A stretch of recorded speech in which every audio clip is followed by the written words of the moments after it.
Hey, audio recording on post here for this extra episode of Kingdom Hearts 3 for a couple of reasons. You can see I got Ultima weapon, and its design is really different from previous games, mostly the colors. And honestly, it's probably the coolest keyblade in the game. And sorry, I made a mistake, and I thought the last battle was there. It was not. So recording on post for a couple reasons. One, so that I can actually focus on what I'm talking about, instead of having to focus on both the game and subject.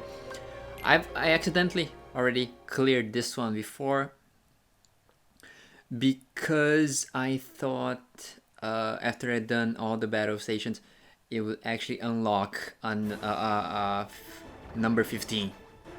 I was wrong.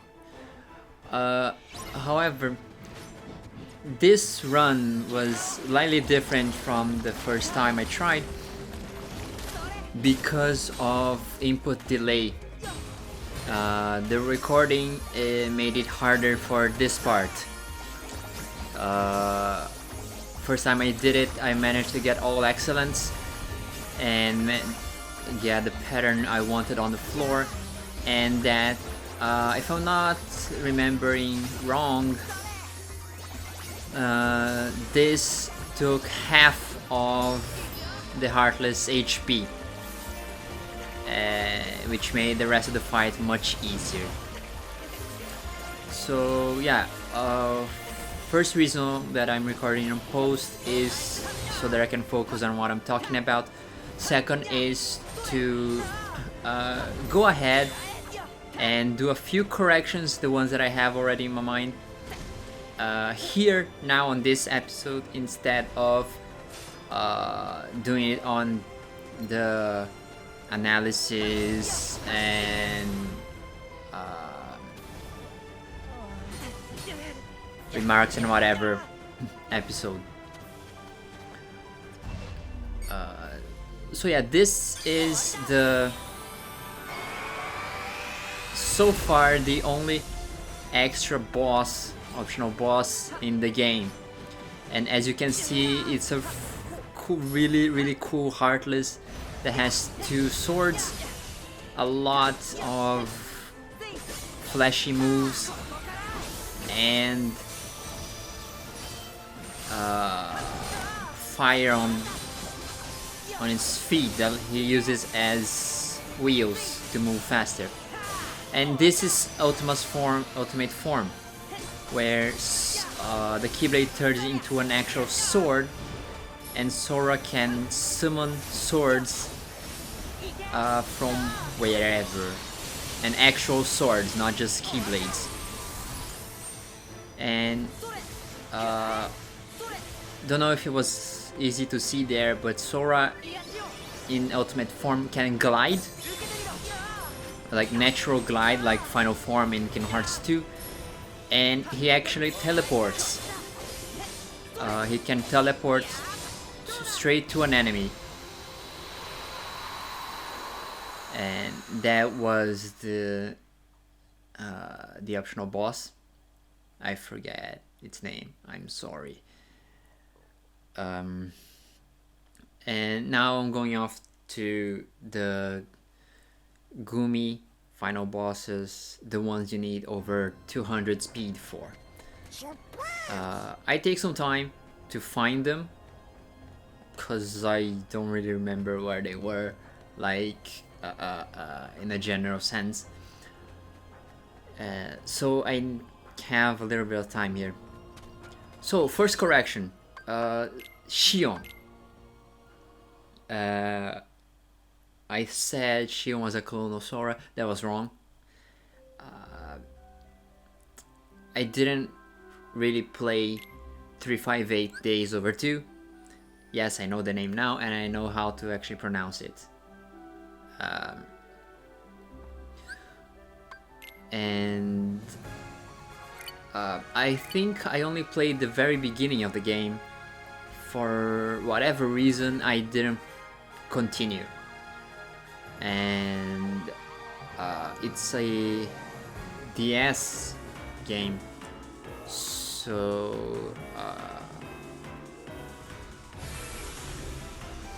I don't have my DS here. And alright, I don't remember if it was a DS or 3DS game. Regardless, it's one of those. But I don't have it here, so I can't really play. And as such, I didn't know the full story of that game, consequently Shion. I only saw some of the cutscenes. I believe I didn't see all of them, even though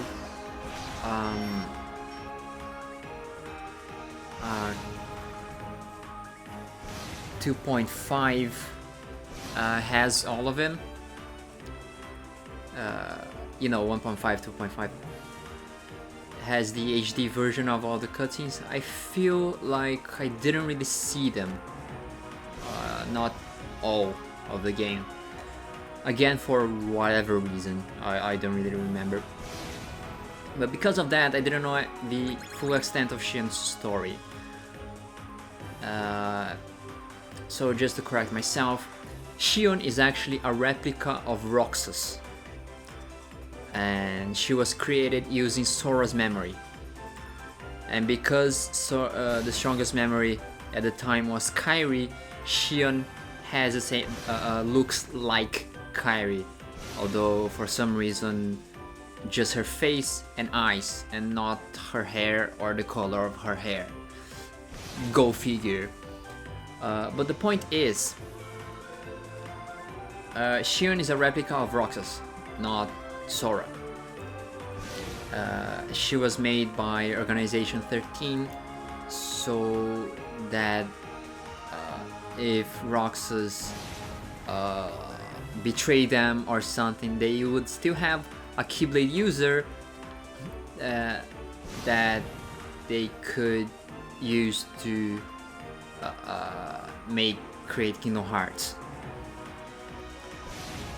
And throughout the game, Shion finds out the truth about herself, the truth about Roxas, their connection to Sora, and the organization's plans they don't work, right? Let's just say it like that. Roxas finds out about Sora, Shion finds out about Sora, and that her existence is weakening Roxas and getting in the way of Sora's awakening. And because Roxas and Shion become friends and with themselves and Axel, Shion doesn't want to see Roxas suffer because of her. But you know, that's getting a little bit too deep into 358 over 2 days. 358 days over 2. And this is the first optional boss, or you know, actual tough boss. And I don't really have a strategy for this. I just kept moving and shooting like crazy, waiting for the boost to charge so that I can just deal heavy damage at once, and waiting for the special weapon to charge and get rid of all the annoying little bombs and ants. So yeah, I don't have much to say about this one. Yeah, so when that happens, just dodge to avoid damage, which I didn't do correctly there because I took some damage. But you know, not much strategy going on here, really. Hold the shoot button and move.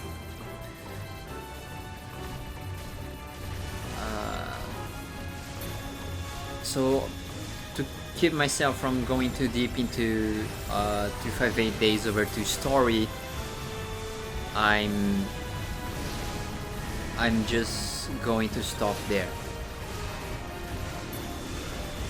because after all I just wanted to correct my mistake about Shion's origin. I can talk about it in the other video. Second correction is Seik's name. Since the first time I played Kingdom Hearts 2 was in Japanese, I only got to listen to the Japanese version of the name, so it's Seik's. And although I did eventually play Final Mix and heard the English pronunciation, I forgot. And turns out to be Sayax, which honestly sounds weird. But that's the actual pronunciation of his name. I'm sorry. I kept saying Saix. It's actually Sayax. Third correction, although I should have seen the video before. I talked about Ephemer when he appeared. I believe I said something about him being gone. That's not right.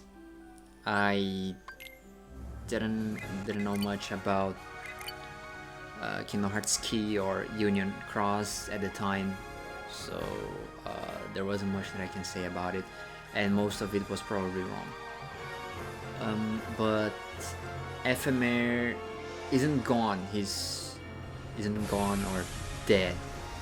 He's still around, along with the other Union leaders, and Van. So it's not revealed yet because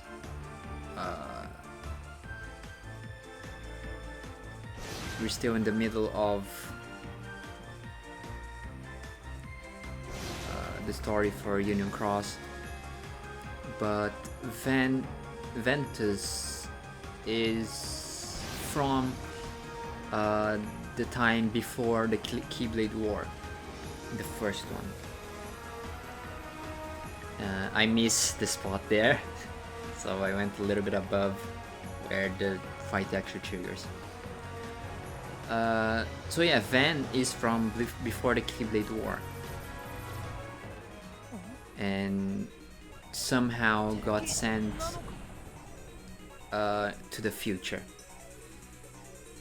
And this is a little complex, and maybe I should have left. Should leave this to the next video, but I'll talk a little bit about it. Also, I lose the first 2 times I try this, so I'll talk strategy on the third attempt. But yeah, so design for this one is very high tech. Not that the others weren't, but for some reason this is kind of standing out to me right now. So yes, for some reason that gets sent into the future, and not any future, the same future as the Keyblade War. Now, just to go over it very quickly, in Kingdom Hearts Key, you go through the events that lead to the Keyblade War, you being one of its one of the wielders that fight in the war, and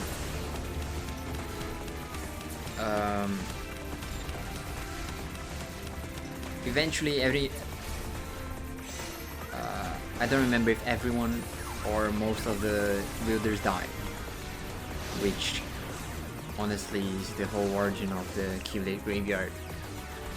And that would be the end for Kingdom Hearts Key. I guess the idea was just to tell the story of how the Keyblade War happened and the origin of the Keyblade Graveyard, just to probably connect with the story of Kingdom Hearts at the time, because why not? I don't remember when he came out, so I'm not gonna say anything more. But after Kingdom Hearts Key, Unchained Key and Union Cross came, most kind of as a sequel, and they tell the story of what happened after that, or more specifically, one of the Union leaders was tasked with choosing Keyblade wielders to send to a different world, different realm, so that they can survive the Keyblade War, and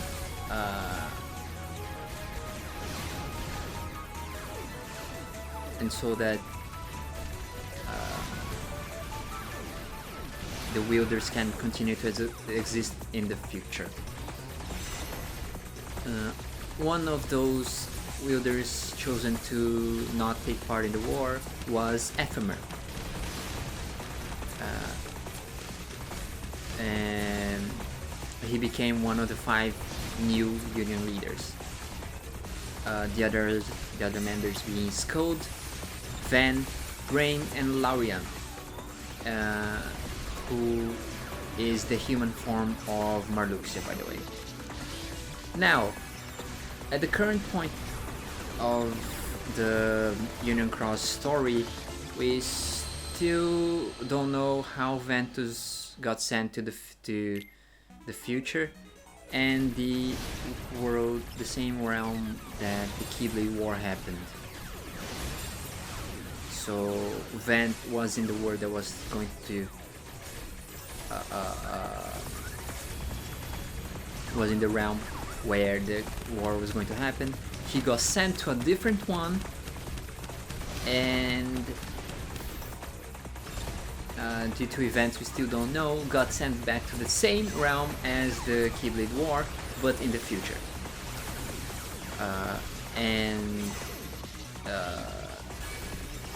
As a proof that it's the same Van in Kingdom Hearts 3 and Union Cross, every Union member, every Keyblade wielder in Key or Union Cross gets a Chirishi,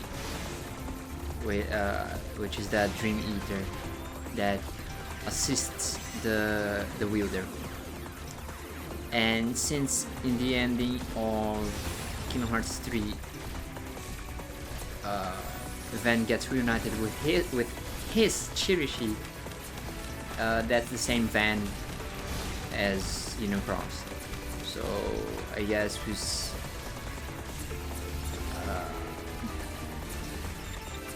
we're going to see that part of the story. Who knows? Maybe, probably in Union Cross, and maybe there might be a mention in a future Kingdom Hearts game. But going back to my main correction, Ephemer is still around as a Union leader.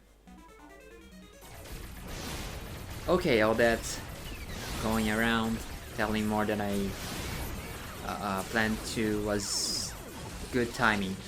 Was long enough to last those tries. So here's the thing about this one. You have these little discs spinning, and honestly I don't know what the aura around them is. Maybe that's just them charging an attack or something, but the thing is those stay around and eventually they shoot at you. And as you saw, those beams, those yellow orangey beams, are incredibly strong. and you need to avoid them. Now, how to avoid them? I'm ignoring the little shots here because you just need to move, and I don't think they're even locked on you. And to get rid of the missiles, just destroy the lower parts of the boss. Now, these beams, there are two attacks, let's say. One, now let's go with patterns. First pattern is just one volley of beams. Second pattern is two volleys of. Now, difference is the first volley is always a beam in the middle and two on the sides. So you just need to stay on the middle term there, in between the middle and the edge of the screen.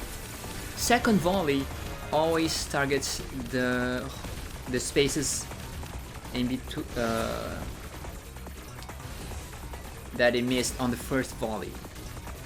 So in order to dodge the beam on the first volley, always stay in the space between middle and edge of the screen, and if there's a second volley, stay in the middle. It'll never hit you. And so you'll never need to actually worry about the beams. And to make things easy, try to get those discs out of the way before the main ship fires the beams, so you don't have to worry about being shot. But that's really just to make it easier, because you can still move up or down if you see or feel that you're going to get shot by the discs. Because oh right, I failed. I failed 3 times. Whoops. I forgot I failed 3 times because I got shot. But yeah, well, I already talked strategy, so but that's really the way to beat this boss. Like, get rid of the missile launchers first. You can focus attacks on the discs or not, but really just pay attention to the beams when they fire. Aside from that, just keep moving. Dodge roll isn't really necessary here, because as long as you keep moving, you probably won't get shot.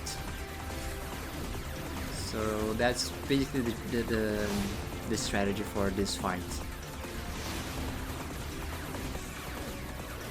I got kind of lucky that I noticed the pattern of the beams within 3 tries. But yeah, not many secrets here.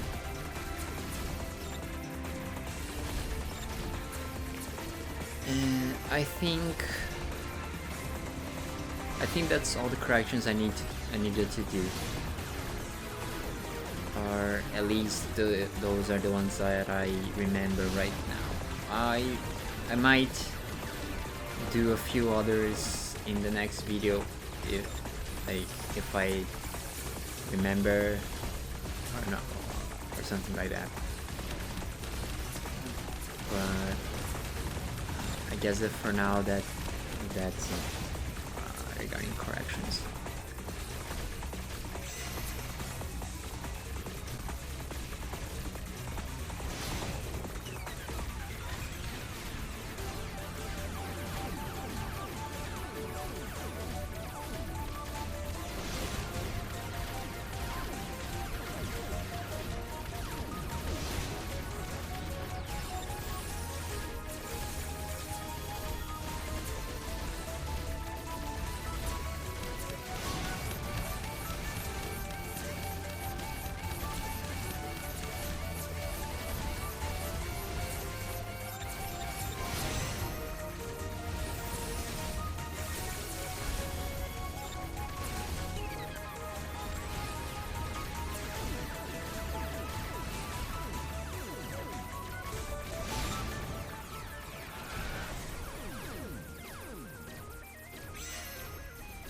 Oh, right.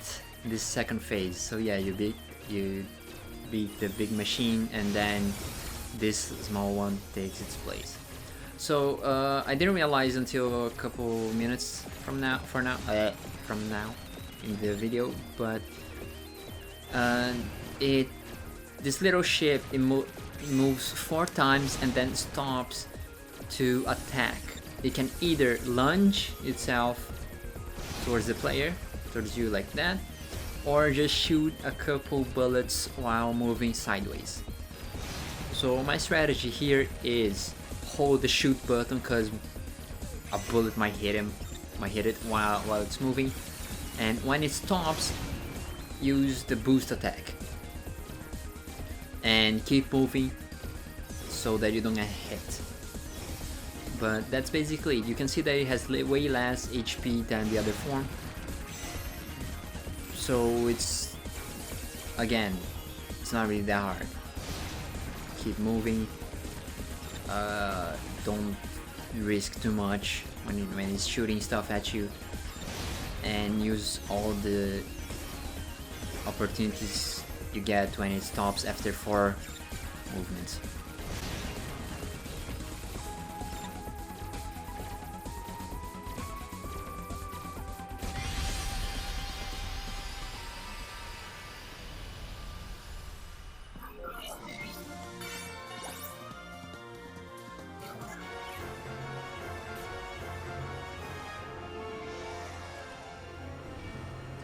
Yeah, so that was all the extra and post-game content for Kingdom Hearts 3 for now. There are DLC coming. I think at least 3 are planned, but that's for later, and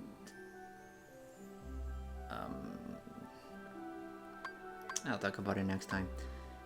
So bye for now.